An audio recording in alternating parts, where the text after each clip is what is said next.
Today on Save Point, we have over an hour of MMOs to talk about. Sit back, relax, and enjoy. World of Warcraft has been one of the most impactful MMORPGs in gaming history, greatly evolving since its launch in 2004. Today we'll explore the development of WoW, the highs and lows of each major expansion, player reception, and Blizzard's role in shaping the game. From the early days of vanilla to the current state of the game, we'll also touch on the controversies surrounding the game, including the rise of microtransactions, player toxicity, and Blizzard's internal scandals.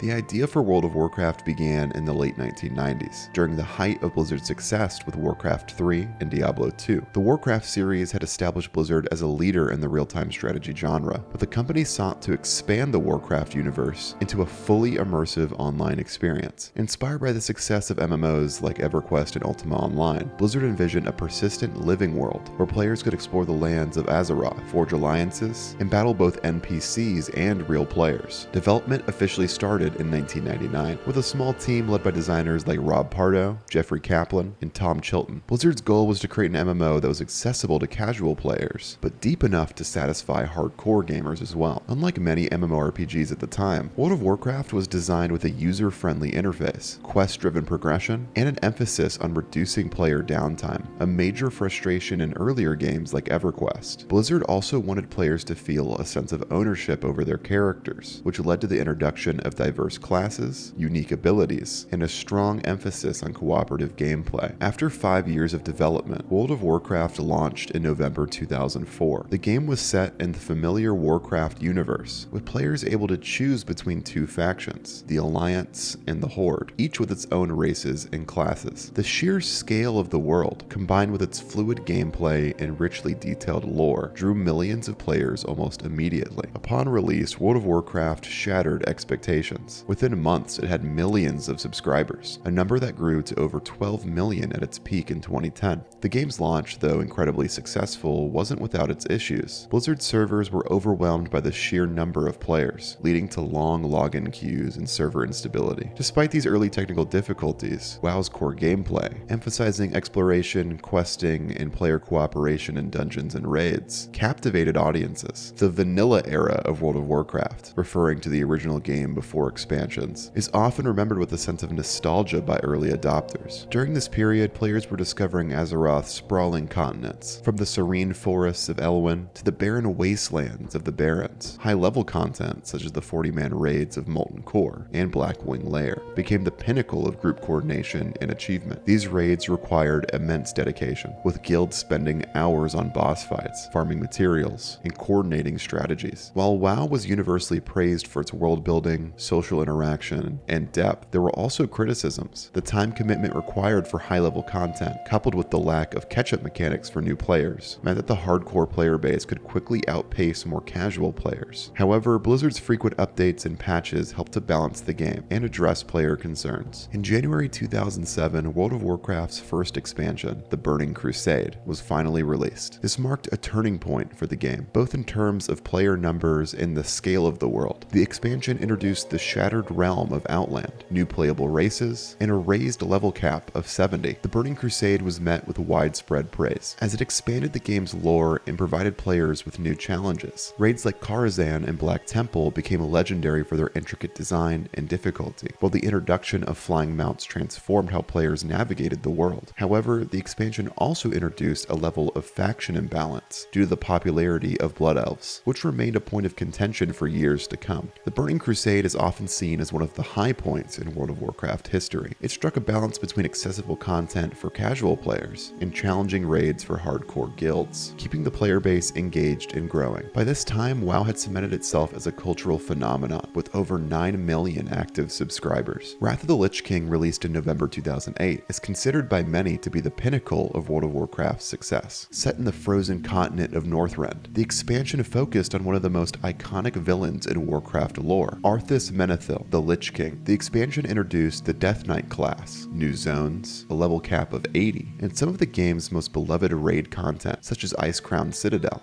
Player engagement reached its highest point during Wrath of the Lich King, with over 12 million subscribers by 2010. The expansion was praised for its compelling storyline, which wove together elements of Warcraft 3 and brought long-running narratives to a satisfying conclusion. The endgame raid, as before mentioned, Icecrown Citadel, where players confronted Arthas, was a dramatic and emotional high point for the player base. Despite its overwhelming popularity, Wrath of the Lich King also began to show the cracks in Blizzard's formula, as the game became more accessible, with features like the Dungeon Finder allowing players to automatically group for dungeons. Some of the social aspects that had defined vanilla and Burning Crusade began to diminish. Longtime players began to voice concerns that the game was becoming too casual, with raids and dungeons becoming easier and less reliant on large guilds. Cataclysm, released in December 2010, was one of the most ambitious expansions in World of Warcraft history. Instead of simply adding new content, Blizzard chose to overhaul much of the existing world, literally reshaping Azeroth.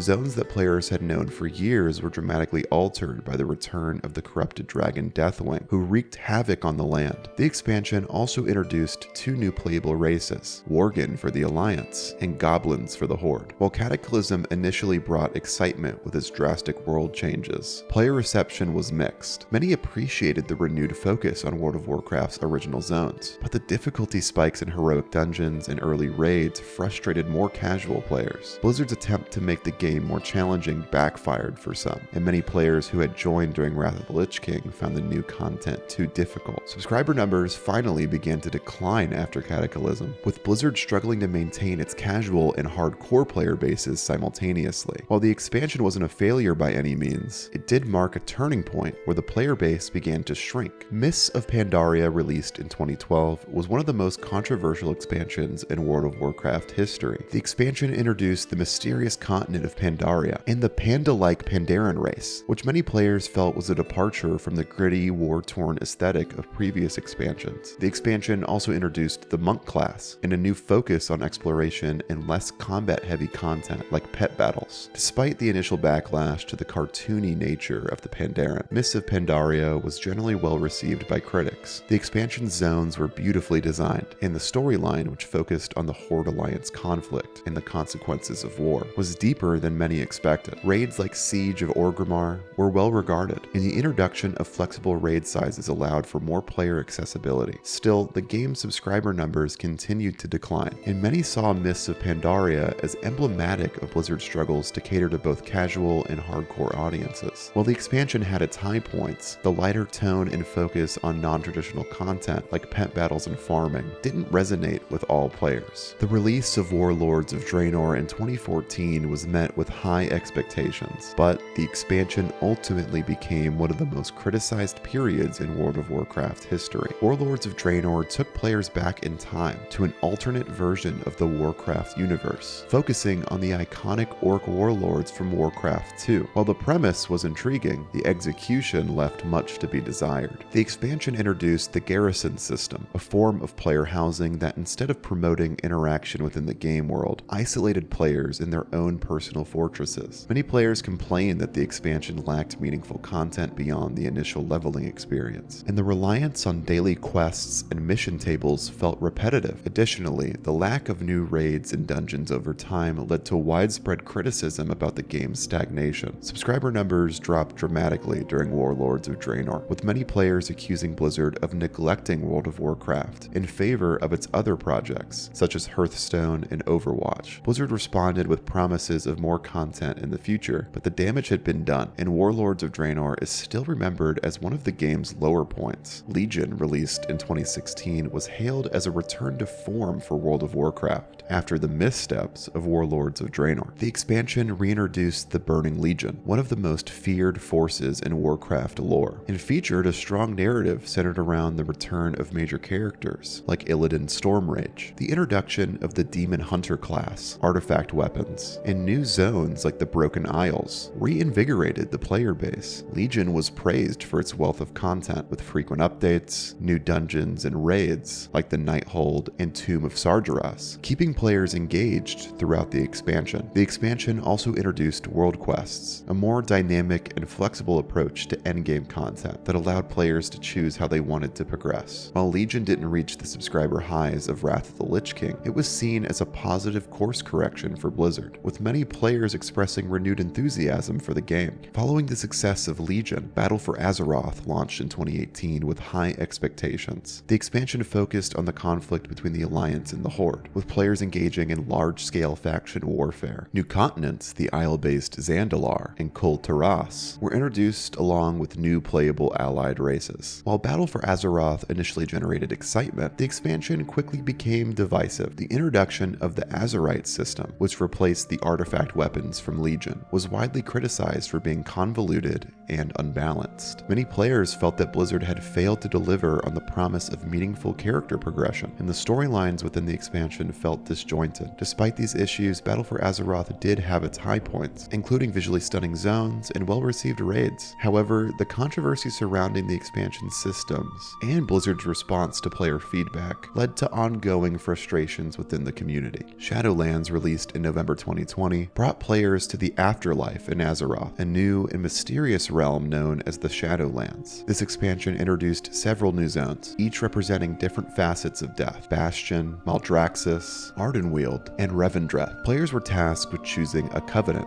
aligning themselves with one of these zones, each offering unique abilities, stories, and rewards. Shadowlands was initially praised for its ambitious storytelling and visually stunning zones, as well as the introduction of Torghast, a roguelike inspired dungeon where players faced ever-changing challenges. However, as time went on, many players expressed frustration with the expansion's endgame systems, particularly the grind-heavy Covenant system and the time-gated content progression, which felt restrictive and slowed down player growth. The expansion's raid content, including Castle Nathria, was well received, but subsequent updates, such as Chains of Domination, struggled to retain long-term interest. Korthia, a zone introduced in patch 9.1, felt underwhelming to many, and the game's overall pacing led to dissatisfaction within the player base. Issues like time-gated progression in Torghast and Covenant switching restrictions were sources of the ongoing debate. The game's community also began to show cracks as players voiced concern over Blizzard's development philosophy, resulting in a noticeable shift towards more casual MMO experiences like Final Fantasy XIV. Despite the criticisms, Shadowlands delivered notable lore developments, with storylines that tied back to pivotal characters like Sylvanas Windrunner, the Jailer, and the Arbiter, exploring long unanswered questions about Azeroth's afterlife. Ultimately, while Shadowlands did not deliver the consistent excitement seen in earlier expansions like Legion, it set the stage for Dragonflight and allowed the game to evolve once again as Blizzard looked to the future of World of Warcraft. Dragonflight, the expansion released in November 2022, took players back to the Dragon Isles, a long-lost region of Azeroth rich in draconic history and lore. This expansion marked a significant shift in tone and direction from the previous expansions, aiming to refocus on exploration, traditional questing, and a more grounded storyline. The main plot revolves around the return of the Dragonflights and their efforts to reclaim their ancestral home, which had been shrouded in mystery for millennia. One of the most notable features introduced in Dragonflight was the new playable race and class combination, the Drakthir Evoker, a draconic humanoid race capable of harnessing the elemental powers of dragons. This class brought a fresh dynamic to gameplay, with a mix of ranged magic and mobility-focused abilities, providing a unique playstyle that attracted both new and veteran players. Another major addition was the dragon riding system, which revolutionized aerial movement in World of Warcraft. Dragon riding allowed players to fully engage with the verticality of the Dragon Isles, offering a more interactive flying experience compared to traditional flight. This new mechanic, praised for its fluidity and immersion, gave players an exhilarating way to explore the new expansive zones. While Dragonflight garnered praise for its world building and fresh mechanics, it also faced its fair share of challenges. Some players felt that the story lacked the epic stakes of previous expansions, especially compared to the cosmic level conflicts seen in Shadowlands. Instead, Dragonflight focused on more character-driven narratives and Azeroth Azeroth's history, which resonated with players who longed for a return to the game's roots, but left others wanting more high-stakes drama. The expansion's dungeons and raids were well received, with the Vaults of the Incarnates raid standing out as a fan favorite for its challenging mechanics and rich lore. Centered on the elemental proto-drakes, the expansion also introduced updates to crafting and professions, providing more depth and meaningful progression for players who enjoy non-combat activities. Released in August 2024, The War Within marks the beginning of the World Soul Saga, a new 3-part narrative arc in World of Warcraft. The expansion takes players to the mysterious subterranean world of Khazalgar, a Titan-forged region filled with secrets and ancient enemies long forgotten. Players were eager to dive deep into these new zones, such as the Ringing Deeps and Ash-Kahet, exploring lush landscapes and deadly lava-filled forges beneath Azeroth's surface. One of the expansion's standout features is the introduction of the Eartha as a playable allied race. This Titan-forged race brought new lore and cultural depth to the game, though players' reception was divided. While some appreciated the fresh lore, others felt that the race's integration to the story lacked the narrative weight expected from a major addition to the game. The new hero talent system, which allowed for deeper class specialization customization, was generally well received, especially among veteran players craving more control over their characters' identities. However, some noted that the balancing issues made certain hero talents feel overpowered, leading to concerns about PvP and raid content balancing. The addition of delves, small group dungeons for 1 to 5 players, and the warbands feature, which allows players to share progression across characters, were lauded as welcome quality of life improvements. These features helped alt players and smaller guilds engage with content without the need for large raid groups, broadening the appeal of endgame activities. While The War Within delivered on its promise of expansive new zones, rich environments, and fresh gameplay mechanics, the expansion's reception was mixed. Players appreciated the technical improvements and new content, but many voiced concerns about the pacing of the story and the overarching narrative. Some felt that The War Within struggled to match the emotional and narrative heights of previous expansions, like Legion and Shadowlands, with a slower build-up that left players waiting for more significant story developments. Overall, The War Within was viewed as a solid expansion, but its reception highlighted the ongoing challenge Blizzard faces in satisfying both long-term players and newcomers. The setup for the next expansions, Midnight and The Last Titan, has left the community cautiously optimistic, with hopes that future updates will provide the narrative punch that The War Within lacked at launch. World of Warcraft, despite its success,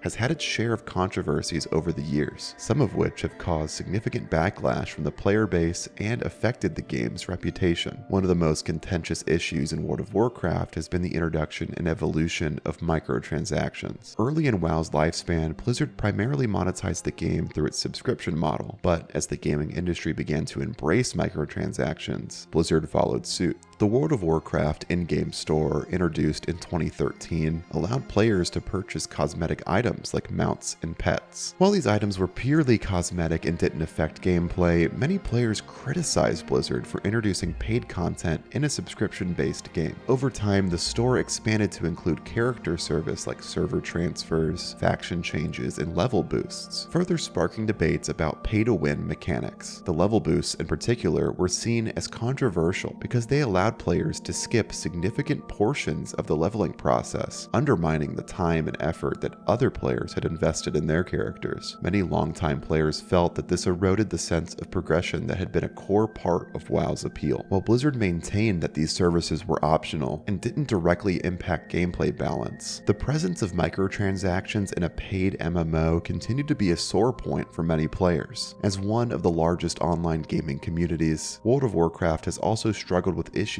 of player toxicity. Over the years, Blizzard has implemented various systems to combat harassment and toxic behavior, including reporting tools and in-game penalties for offensive language and actions. Despite these efforts, WoW's community has been criticized for fostering elitism, particularly in endgame content like raids and Mythic Plus dungeons. New or inexperienced players often face hostility from more experienced players, which can make it difficult for them to engage with the game's most challenging content. Blizzard has introduced systems like Dungeon Finder and Group Finder to help players form groups more easily. But these tools have also been criticized for reducing the sense of community that had once been a hallmark of the game. The problem of harassment and toxicity in World of Warcraft is not unique to the game, but its massive player base and reliance on cooperative gameplay have made it a focal point of discussions about online gaming culture, and has led to some longtime World of Warcraft players seeking refuge in more chill, casual communities, like Final Fantasy XIV. Perhaps the most damaging controversy in World of Warcraft's history has been the series of workplace misconduct allegations leveled against Blizzard Entertainment. In 2021, the California Department of Fair Employment and Housing filed a lawsuit against Activision Blizzard, accusing the company of fostering a frat boy culture that allowed sexual harassment, discrimination, and abuse to go unchecked for years. The lawsuit detailed numerous allegations of inappropriate behavior by Blizzard employees, as well as claims that the company's leadership had failed to address these issues. The revelation sparked widespread outrage within the gaming community, with many World of Warcraft players expressing their disillusionment with Blizzard as a company. In response to the lawsuit, several high-profile Blizzard employees, including the president, J. Allen Brack, left the company. Blizzard also promised to make changes to its workplace culture and implemented in-game changes to remove references to developers implicated in the allegations. The scandal had a profound impact on World of Warcraft, along with numerous other Blizzard IP, with many players choosing to boycott or to switch to other games. The controversy tarnished Blizzard's reputation, and the company has struggled to regain the trust of its player base since. Regardless of these controversies, the legacy of World of Warcraft is profound. It revolutionized the MMORPG genre, set new standards for online gaming, and created a massive interconnected community that has lasted for nearly 2 decades. From the early days of vanilla to the modern expansions of today, World of Warcraft has weathered the ups and downs of player expectations, changing trends, and the evolving landscape of online gaming.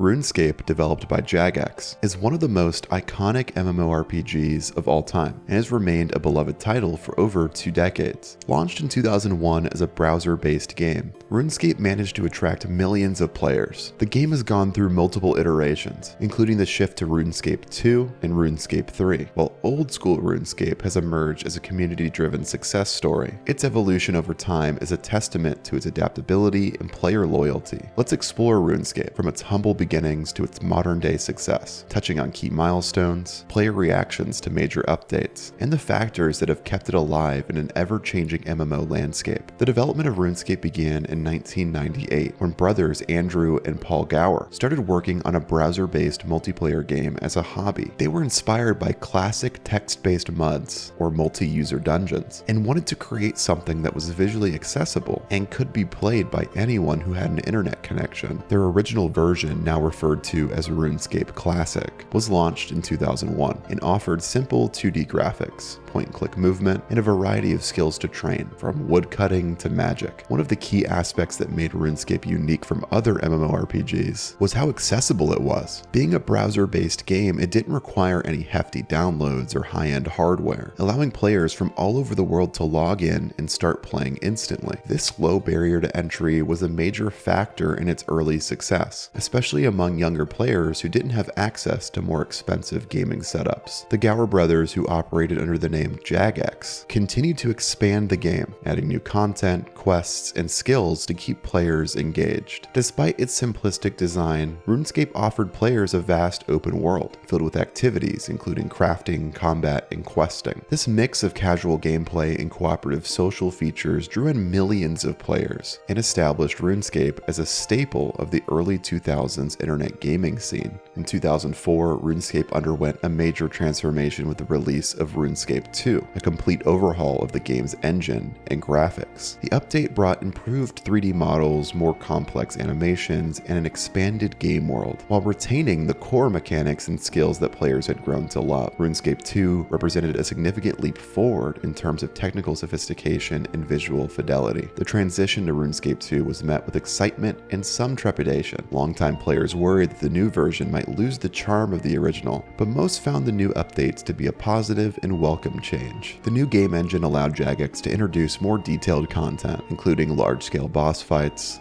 new regions, and more intricate quests that pushed the boundaries of what players expected from a browser-based game. One of the major additions during this period was the introduction of memberships, a subscription-based service that unlocked additional content, including new skills, areas, and more quests. This move helped Jagex monetize the game more effectively and sustain its long-term development. While the free-to-play portion of the game remained substantial, memberships offered a wealth of additional features, and many players gladly paid the monthly fee to access everything the game had to offer. By the early 2010s, RuneScape had evolved into RuneScape 3, a more modernized version of the game that featured significant updates to the combat system, graphics, and interface. However, not all players were happy with the direction the game had taken. Many longtime fans felt that the changes had strayed too far from the original charm and simplicity that had made RuneScape so beloved in its earlier days. In response to this growing dissatisfaction, Jagex made a bold move. They launched Old School RuneScape in 2013, a version of the game based on a 2007 backup of the RuneScape 2 servers. This was essentially a throwback version of the game, designed to appeal to nostalgic players who wanted to relive the experience of playing RuneScape in its earlier form. What made Old School RuneScape unique was that all future updates to the game would be determined by player polls, allowing the community to have a direct say in how the game evolved. These updates and player-driven feedback proved that Old School RuneScape wasn't funded based on just nostalgia. Players longed for the simplicity and open-world sandbox environment that Old School RuneScape offered, which helped sustain its healthy player base to this day. Old School RuneScape became an unexpected hit, attracting both returning veterans and new players. The game's focus on player-driven updates gave the community a sense of ownership and investment, and Old School RuneScape grew to become one of the most popular versions of the game. Even as RuneScape 3 continued to evolve with modern graphics and features, Old School RuneScape brought players in based on nostalgia, but then kept them in the game through its simplicity, challenge, and community. While Old School RuneScape thrived, RuneScape 3 continued to push the boundaries of what the game could offer. Released in 2013, RuneScape 3 introduced an overhauled interface, improved graphics, and a more action-oriented combat system. This new combat system was designed to make battles more dynamic, with abilities and cooldowns similar to what players would find in more modern MMOs. The evolution of combat was one of the most divisive updates in RuneScape history. Many longtime players preferred the older, simpler combat mechanics, and felt that the new system made the game feel too much like other MMOs. However, this new combat system also attracted new players who did appreciate the more modern, fast-paced gameplay. Despite the controversy surrounding the combat update, RuneScape 3 continued to grow and evolve. The game introduced massive new content updates, such as The World Wakes, an epic questline that pushed the game's lore forward in exciting new directions. The introduction of player-owned ports, divination is a new skill, and large-scale boss fights like Telos and Virago kept players engaged with fresh challenges. One of the defining features of RuneScape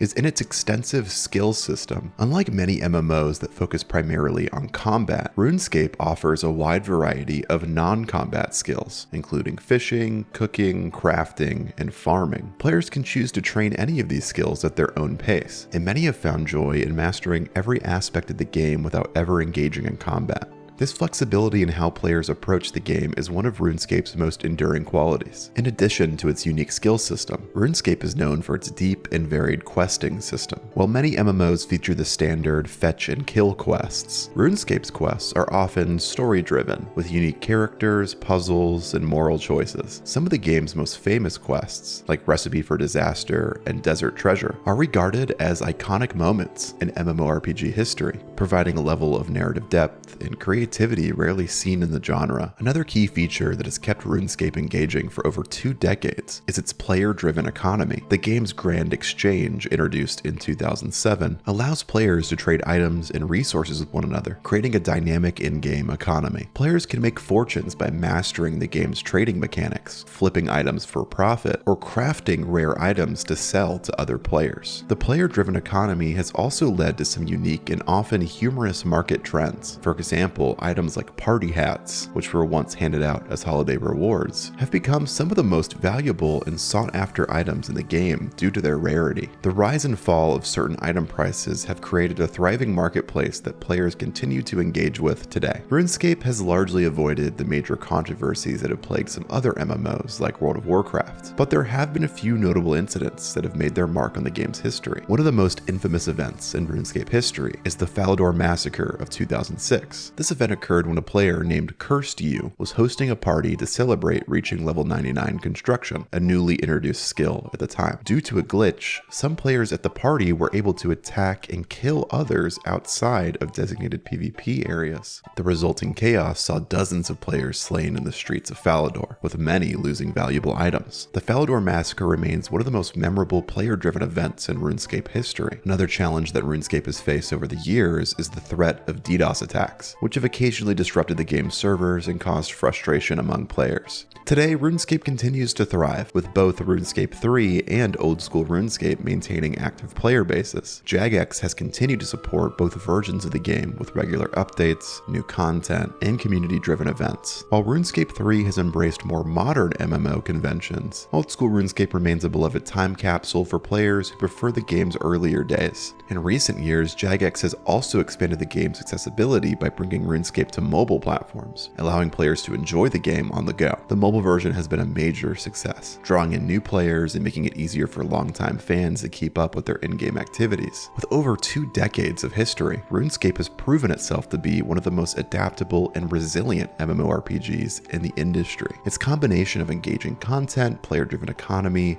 and community-focused development has kept it relevant in a constantly evolving gaming landscape. Whether through the nostalgic charm of old-school RuneScape or the modern innovations of RuneScape 3, the game continues to capture the hearts of players old and new. Final Fantasy XIV, developed by Square Enix, has one of the most remarkable stories in the history of MMORPGs. What began as a critical and commercial failure in 2010 turned into one of the most beloved and successful MMOs in the world after a complete overhaul in 2013. With its rich lore, compelling storyline, and an ever-growing player base, Final Fantasy XIV has earned its place as a flagship title in the Final Fantasy franchise and a staple in the MMORPG genre. We'll explore the tumultuous history of Final Fantasy XIV, from its failed launch to its rebirth as Final Fantasy XIV: A Realm Reborn, and beyond, covering its key expansions, player receptions, controversies, and ongoing success. The origins of Final Fantasy XIV can be traced back to the success of Final Fantasy XI, Square Enix's first foray into the MMORPG genre. Released in 2002, Final Fantasy XI was a groundbreaking MMO for its time, offering a fully immersive online world set within the Final Fantasy universe. By the late 2000s, Square Enix was eager to replicate this success with a new title, which eventually became Final Fantasy XIV. Development on Final Fantasy XIV began in 2005, led by director Nobuaki Komodo and producer Hiromichi Tanaka. The game was built using Square Enix's Crystal Tools engine, the same engine used for Final Fantasy XIII. However, the development process was fraught with problems from the beginning. The engine, which was designed primarily for a single-player RPG, struggled to handle the demands of an MMORPG. Additionally, the development team was under immense pressure to deliver the game quickly, leading to rushed production and design choices. When Final Fantasy XIV launched in September 2010, it was met with widespread criticism. Players and critics alike lambasted the game for its clunky interface, poorly optimized graphics, and lack of content. Basic MMO features such as an auction house or a reliable quest system were either missing or broken. The world design, while visually stunning, felt empty and lifeless, with little for players to do beyond grinding repetitive quests. Final Fantasy XIV was labeled a failure, and its subscriber base plummeted shortly after launch. Many fans of the Final Fantasy series who had eagerly anticipated the game were left deeply disappointed. The game's disastrous launch dealt a significant blow to Square Enix's reputation, with the company's president at the time, Yoichi Wada, publicly apologizing for the state of the game. Faced with overwhelming criticism and the risk of losing their MMO audience entirely, Square Enix made the bold decision to completely rebuild Final Fantasy XIV from the ground up. In late 2010, Square Enix announced that they would be overhauling the game under a new leadership team. Director Nobuaki Komodo and producer Hiromichi Tanaka were replaced by Yoshi P, a relatively unknown developer within Square Enix at the time. Naoki Yoshida, often referred to as Yoshi P by the Final Fantasy XIV community, immediately set to work on a plan to rebuild the game. His approach was twofold. First, the development team would continue to patch and improve the original Final Fantasy XIV, referred to as Final Fantasy XIV 1.0, to keep existing players engaged while simultaneously working on a completely new version of the game, which would later be known as Final Fantasy XIV: A Realm Reborn. One of Yoshida's key decisions was to engage directly with the player base and be transparent about the game's development process. He frequently communicated with players through developer blogs and live letters, gathering feedback and addressing their concerns. This approach helped rebuild trust between Square Enix and the Final Fantasy XIV community, which had been severely damaged by the game's initial failure. The original version of Final Fantasy XIV remained online until November 2012, when the game's servers were shut down with an epic in-game event known as the Final Days. The game's writing team decided to figuratively and literally destroy the current version of the game by sending the Red Moon Dalamud crashing into Eorzea. Developers and players got to have a couple hours of fun before the servers fully shut down, with the developers of Final Fantasy XIV monitoring the servers live and swarming players with hundreds of enemies. With relentless attacks and the Red Moon getting closer and closer, players could feel that something big was on the horizon. Final Fantasy XIV: A Realm Reborn officially launched in August 2013, and the reception was overwhelmingly positive. The game was rebuilt from scratch using a new engine, included a streamlined user interface, and a more polished, content-rich experience.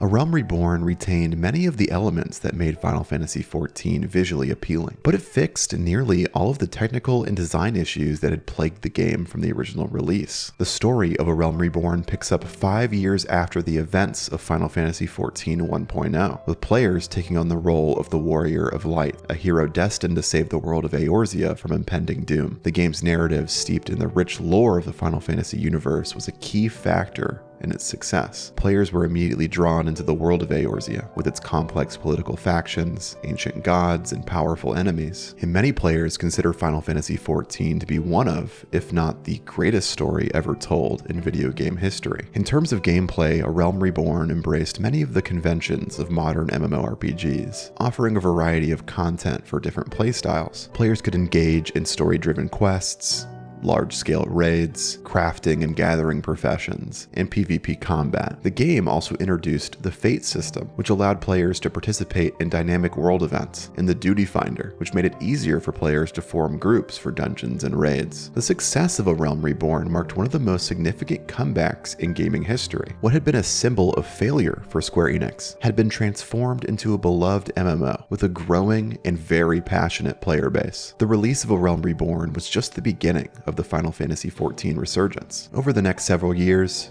Square Enix released multiple expansions, each of which added new content, storylines, and gameplay features, further solidifying Final Fantasy XIV as one of the premier MMORPGs in the world. The first major expansion, Heavensward, was released in June 2015 and is often regarded as one of the best expansions in MMO history. Heavensward raised the level cap from 50 to 60, introduced new jobs, and added the majestic city of Ishgard and its surrounding areas to the game's world. The expansion's story focused on the Dragon Song War, a centuries-long conflict between the people of Ishgard and the dragon race. Heavensward was praised for its emotionally charged storyline, memorable characters, and stunning visual design. It also introduced new raid content, including the Alexander and Thornton's Rain raids, which challenged even the most skilled players. In June 2017, Stormblood was released as the second major expansion for Final Fantasy XIV. This expansion raised the level cap to 70 and expanded the game's world to include the regions of Alamigo and the far eastern land of Doma. The expansion story revolved around a rebellion against the oppressive Garlean Empire, with players taking on the role of freedom fighters liberating these regions. Stormblood introduced two new jobs, Red Mage and Samurai, both of which became instant favorites among the player player base. The expansion also added large-scale PvP content with the Frontline and Rival Wings modes, catering to players who enjoyed competitive combat. While Stormblood was generally well received, some players felt that it didn't quite reach the narrative heights of Heavensward. Nevertheless, it expanded the game's content and kept players engaged with new dungeons, trials, and raids. Shadowbringers, released in July 2019, is often considered the pinnacle of Final Fantasy XIV's storytelling. The expansion took players to the First, a parallel world on the brink of destruction,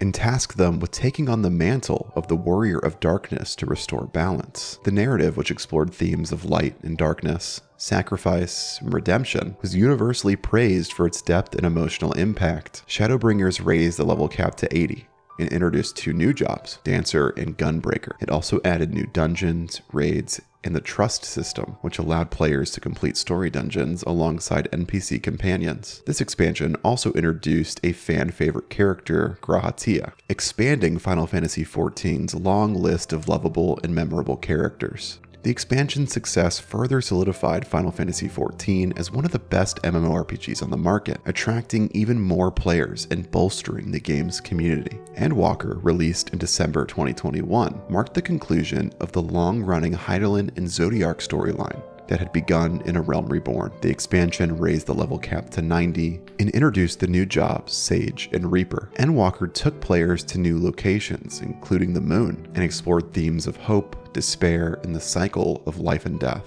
Endwalker was met with widespread acclaim, with many players praising its ambitious story, emotional depth, and the sense of closure it provided to the Final Fantasy XIV narrative. The expansion's release saw a massive influx of new players, leading to server congestion and long login queues, clear signs of the game's continued popularity. This now left Final Fantasy XIV's narrative in a state of limbo. A story told over a decade has come to a conclusion. How do you follow up something so tremendous? In 2024, Final Fantasy XIV released its latest expansion, Dawntrail. While the expansion added new dungeons, zones, and raised the level cap to 100, it also sparked some controversy among the player base. The story of Dawntrail introduced Wook Lamont, the expansion's lead character, with many players getting frustrated at Wook Lamont's screen time and general voice acting performance and direction. After years of waiting for Dawntrail, players were excited to finally see some of their favorite characters from Final Fantasy XIV. And after finishing Dawntrail's story, many players felt that the other Scions took a backseat to the main story. Dawntrail was also often marketed as a carefree, relaxing, beach getaway type expansion, which set player expectations for a chill, fun, upbeat story, in contrast to the heavy themes of Endwalker. But in the back half of Dawntrail, a lot of that advertised carefree charm ends up being diminished by yet again another world-ending threat that some players just didn't feel connected to. Despite the criticism of the story and its new lead, Dawntrail delivered exceptional dungeon and raid content, which has been widely praised for its challenge and design. The Arcadium raid series in particular has continued the tradition of delivering high-quality, large-scale encounters that Final Fantasy XIV is known for. The expansion's reception has been mixed, with some players enjoying the new content and direction, while others feel that the story lacks the emotional impact and cohesiveness of earlier expansions. Many players see Dawntrail as a stepping stone to further greatness, and the plot threads left behind in Dawntrail will be pulled on to create a new, exciting, expansive story for years to come. While Final Fantasy XIV has enjoyed immense success, it certainly hasn't been without its challenges. Despite these initial challenges of the 1.0 release, Final Fantasy XIV has maintained a positive relationship with its player base, largely due to Yoshi P's transparent communication and dedication to improving the game. As of 2024, Final Fantasy XIV remains one of the most popular MMORPGs in the world, with millions of active players and a thriving community. The game continues to receive regular updates, including new content patches, seasonal events, and expansions that keep players engaged. Square Enix has also expanded the game's accessibility by bringing it to new platforms, including PlayStation consoles, PC, and most recently, the Xbox consoles. The game's player base has also seen significant growth growth due to its welcoming community and the positive word of mouth generated by players. Final Fantasy XIV has become known for its friendly, cooperative atmosphere, with many players going out of their way to help newcomers and support each other in dungeons and raids, a stark contrast to a community like World of Warcraft. In addition to its in-game success, Final Fantasy XIV has become a cultural phenomenon, inspiring fan art, music concerts, and even live-action stage performances in Japan. The game's soundtrack, composed by Masayoshi Soken, has been particularly well received, with many of its tracks becoming iconic within the MMO community. The legacy of Final Fantasy XIV is one of redemption, perseverance, and community. From its disastrous launch in 2010 to its current status as one of the top MMORPGs in the world, Final Fantasy XIV has proven that even the biggest failures can be turned into success with dedication and the right leadership. EverQuest, developed by Variant Interactive and published by Sony Online Entertainment, now Daybreak Game Company, is widely regarded as one of the most influential MMORPGs in gaming history. Released in 1999, EverQuest helped shape the future of the genre, with its expansive world, challenging gameplay, and social interaction at the heart of the experience. The game introduced players to the vast, high fantasy world of Nora, filled with dangerous creatures, complex dungeons, and the promise of endless adventure. Let's dive into the development of EverQuest, its rise to prominence in the early 2000s, and its ongoing presence in the MMORPG landscape, as well as the ups and downs that have defined its long history, including the newest expansion in 2024. The story of EverQuest begins in the mid-1990s, when developers Brad McQuaid, John Smedley, and Steve Clover sought to create a game that would bring the lessons learned from early online games like Ultima Online and MUDs into a fully 3D environment. At the time, MMORPGs were still in their infancy, and Variant Interactive's vision was ambitious, an expansive world where thousands of players could interact in real time. The game was built with 3D graphics, a pioneering feat for an MMORPG in the late 90s. With its emphasis on teamwork, challenging group content, and a vast world to explore, EverQuest quickly became the flagship MMO of its time. Released on March 16, 1999, EverQuest drew in players with its immersive environments and complex class system. The game featured punishing death mechanics, a heavy reliance on player cooperation, and large-scale raid encounters that required coordinated efforts from dozens of players. In its early years, EverQuest became known for its challenging gameplay and thriving community. Players joined forces to defeat world bosses, complete difficult quests, and form large guilds. The game's rapid success led to the release of multiple expansions, each of which introduced new content, zones, and mechanics to keep players engaged. The first expansion, Ruins of Kunark, was a monumental success, adding the continent of Kunark, new dungeons, and the Ixar race. Over the next few years, EverQuest released a string of successful expansions, including Scars of Velius, Shadows of Luslan, and Planes of Power, each of which expanded the world of Noreth with new zones, lore, and challenges. During this period, EverQuest was the top MMORPG in the world, attracting hundreds of thousands of subscribers. Became known for its strong emphasis on social interactions, with many players forming long-lasting friendships through their in-game experiences. Guilds were central to the game's structure, and the sense of accomplishment in completing difficult raids or quests was unparalleled in the MMO landscape. In 2004,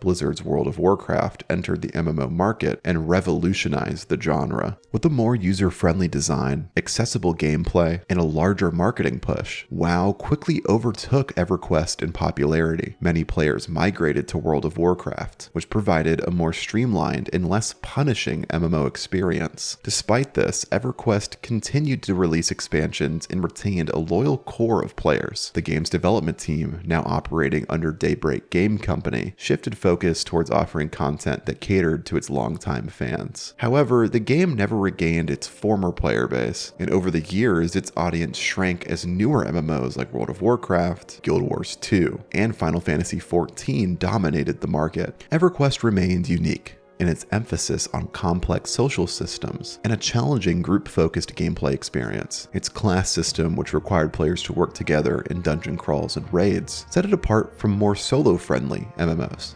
Additionally, its approach to player progression was slower and more deliberate than its competitors, which appealed to players who enjoyed the grind and investment required to master the game. The game's player-driven economy also became a defining feature, with trade and barter systems forming the backbone of social interactions in EverQuest. Items, spells, and resources gained significant value in the player economy, which led to thriving in-game marketplaces. Rare items in particular became hot commodities, and entire player-run economies emerged around trade. Despite competition from newer MMOs, EverQuest has continued to evolve. Daybreak Game Company, which acquired the rights to EverQuest, has supported the game through regular expansions and updates. The addition of progression servers in recent years has been one of the game's more popular features, allowing players to relive the early days of EverQuest in a more structured and balanced way. As of 2023, EverQuest has released 30 expansions, with each one adding new dungeons, zones, and gameplay systems. The game continues to maintain a small but dedicated player base. In June 2024, EverQuest revealed its upcoming expansion during Fippy Fest,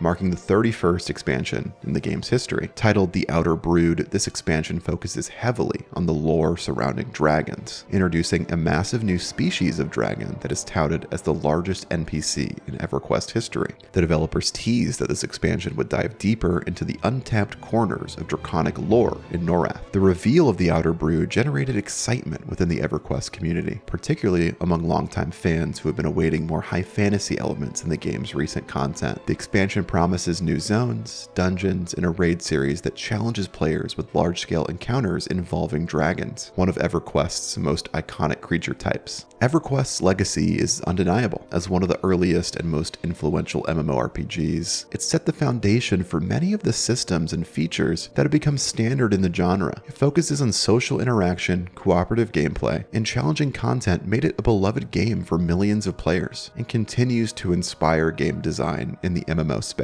While EverQuest may no longer be at the top of the MMO landscape, its continued development and expansion releases highlight the enduring appeal of its world and mechanics. For those who long for a deeper, more challenging MMO experience, EverQuest remains a shining example of the genre's early days. Ultima Online, developed by Origin Systems and published by Electronic Arts, is one of the earliest and most influential MMORPGs. Released in 1997, it helped define the genre and became a blueprint for the online multiplayer experiences that we see today. With its focus on an open, player-driven world and dynamic interactions, Ultima Online set the stage for countless MMORPGs to follow. We'll dive into Ultima Online's historic development, its rise to fame, and its continued legacy, with it now approaching its 27th anniversary in 2024. When Ultima Online launched in September 1997, it was a groundbreaking title that pushed the boundaries of what online multiplayer games could achieve. Set in the world of Britannia, the game offered players an expansive sandbox where they could craft, fight,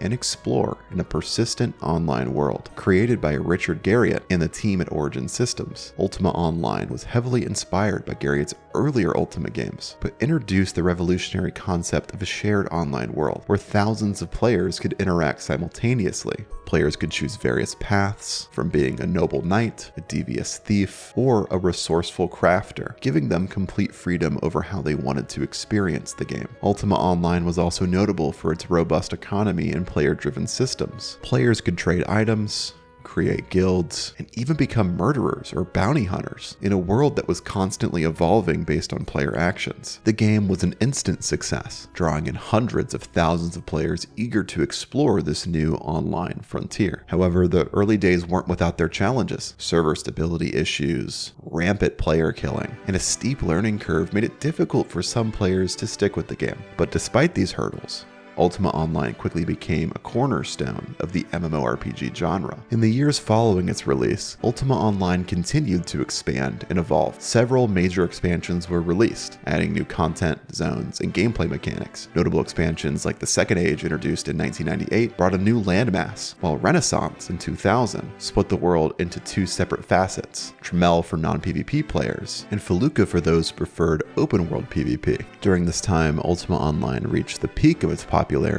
With a player base of over 250,000 active users, it became the game of choice for those seeking a deep, immersive online experience with a strong sense of community. Player housing, guilds, and in-game events created an ecosystem that kept players engaged for years. However, competition from newer MMOs like EverQuest and World of Warcraft began to chip away at Ultima Online's dominance. Despite this, the game maintained a dedicated community that helped sustain it through the 2000s and beyond. As the years went on, Ultima Online continued to release expansions that introduced new content, systems, and mechanics. Expansions like Stygian Abyss in 2009 and Time of Legends in 2015 kept the game fresh by adding new dungeons, skills, and areas to explore. Stygian Abyss in particular introduced the largest dungeon in the game and the playable gargoyle race, giving longtime players exciting new challenges. The game's long-running success can largely be attributed to its loyal community and the developer's commitment to keeping the game updated with new content.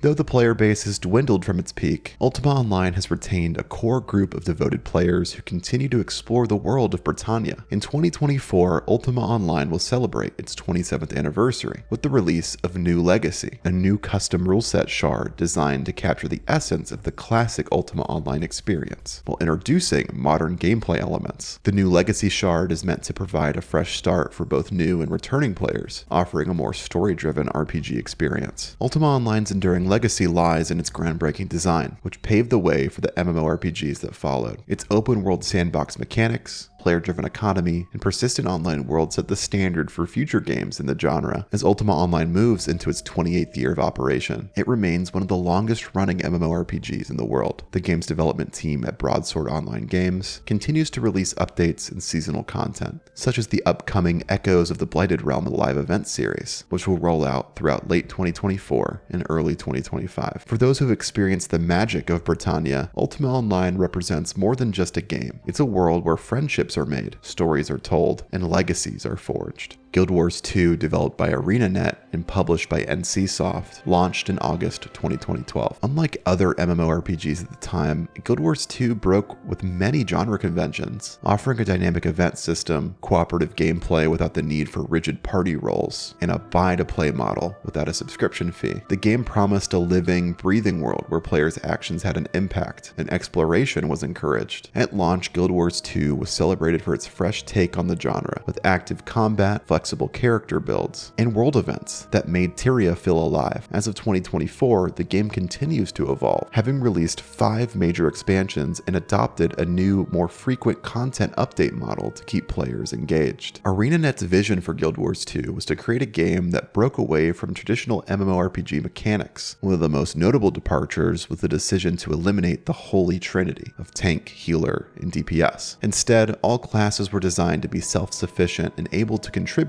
in different roles depending on the situation. The game's combat system encouraged movement, active dodging, and skill-based mechanics, making every encounter more dynamic. The game's launch zones were filled with dynamic events that would trigger based on player actions or environmental conditions. These events could escalate, spawning massive bosses or altering the landscape, giving players a sense of agency in how the world evolved. In terms of progression, Guild Wars 2 introduced the Mastery system in later expansions, focusing on a horizontal progression rather than raising level caps with each expansion. This allowed players to unlock new skills and abilities like gliding without making earlier content obsolete. Guild Wars 2 has seen significant content updates since launch, with 5 major expansions and a shift in the way ArenaNet delivers new content. Each expansion has brought new zones, gameplay mechanics, and storylines that have expanded the world of Tyria. Heart of Thorns from 2015 introduced the Mastery system, the first raid content, and the glider mechanic, which allowed players to soar through dense jungle zones. This expansion also brought elite specializations, giving each class a new way to play by unlocking new weapons and abilities. Path of Fire, released in 2017, was a major turning point for the game, introducing mounts. Each mount in Guild Wars 2 has a unique ability tailored for both exploration and combat, making them more than just means of transportation. The narrative took players to the Crystal Desert to confront the Elder Dragon. End of Dragons in 2022,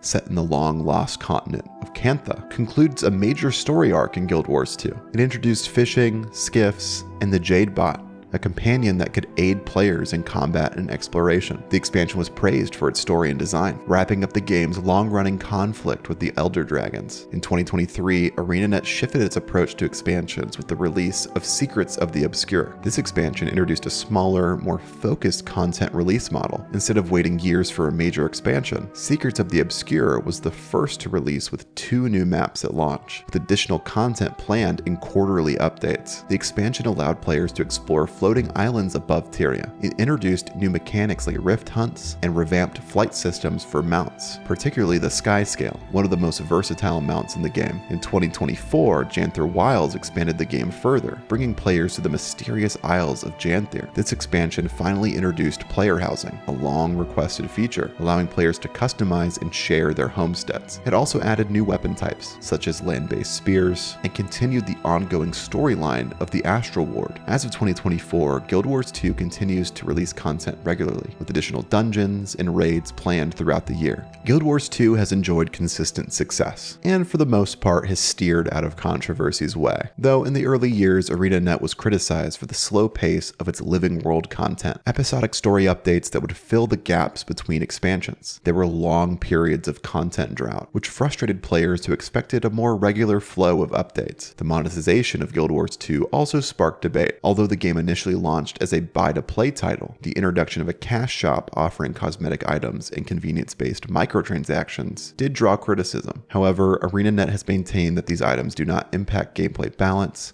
as they are largely cosmetic. Another challenge was the removal of the Elite Specialization system in the 2023 Secrets of the Obscure expansion. In prior expansions, each class would gain new elite specializations, adding new combat mechanics and weapon proficiencies. While ArenaNet's decision to allow all classes to access elite weapons without tying them to a specialization was praised for increasing build diversity, some players missed the excitement of unlocking entirely new playstyles. As of 2024, Guild Wars 2 remains one of the most innovative MMORPGs on the market. Its dynamic world, cooperative events, and player-driven economy continue to attract both new players and veterans. The game's commitment to horizontal progression has allowed it to avoid the pitfalls of other MMOs, where older content becomes obsolete after each expansion. Instead, ArenaNet has cultivated a game that values exploration, replayability, and player choice. The introduction of player housing in Janther Wilds marks a significant milestone for the game, fulfilling a long-standing community request. The frequent updates and planned content releases throughout 2024 ensure that Guild Wars 2 will remain an engaging and evolving experience for years to come. With more expansions already in the works for 2025, including plans for further storylines and gameplay innovations, the future of Guild Wars 2 looks bright. The game continues to thrive thanks to ArenaNet's commitment to listening to its community and evolving the game in response to player feedback. Today on Save Point, we covered World of Warcraft, RuneScape, Final Fantasy XIV, EverQuest, Ultima Online, and Guild Wars 2. I apologize for any mispronunciations of any of these deep lore from any of these games. It is a tricky one with some of these made-up words, but regardless, I hope you enjoyed this video. If you did, make sure you like and subscribe and comment what other topics you'd like to see covered on Save Point, and I will see you in the next one.